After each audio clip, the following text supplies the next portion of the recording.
আরে এবার তো বুড়িকে গাছে বেঁধে রেখেছি, এবারে কোনো সমস্যা হবে না। উ আরে তুমি এখানে কিভাবে রামু?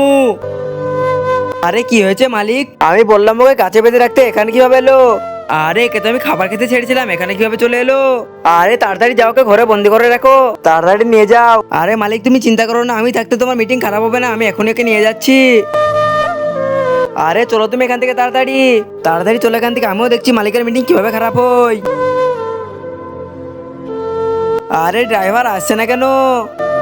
মালিক যতক্ষণ না আসছে তুমি এই ঘরে বন্দি থাকবে, আমিও দেখছি তুমি কিভাবে পালাও। হ্যালো ড্রাইভার, আর তোমাকে আসতে হবে না, মালিকের মিটিং ক্যান্সেল হয়ে গেছে। আরে ড্রাইভার কোথা থেকে হলো, আমার মিটিং এর টাইম শেষ হয়ে যাচ্ছে। আরে ওর আসতে তো দেরি হচ্ছে কেন? আমি তোকে আসতে বলেছি, এখনো আসছে না কেন? ওই দেখো ড্রাইভার আসছে। মালিক আমাকে আগে বলোনি কেন তোমার মিটিং ক্যান্সেল হয়ে গেছে? তাহলে আমি আসতাম না, আমার কালকে টাকাটা দিয়ে দাও। তোমাকে তো আগেই ডেকেছি, তুমি এখন কেন আসছো? দাদি তো বললো মিটিং ক্যান্সেল হয়ে গেছে, সেজন্য আমি আসিনি। আরে বুড়ি আমার মিটিং ক্যান্সেল করে দিয়েছে, আমাকে রেখে যাচ্ছিলে না?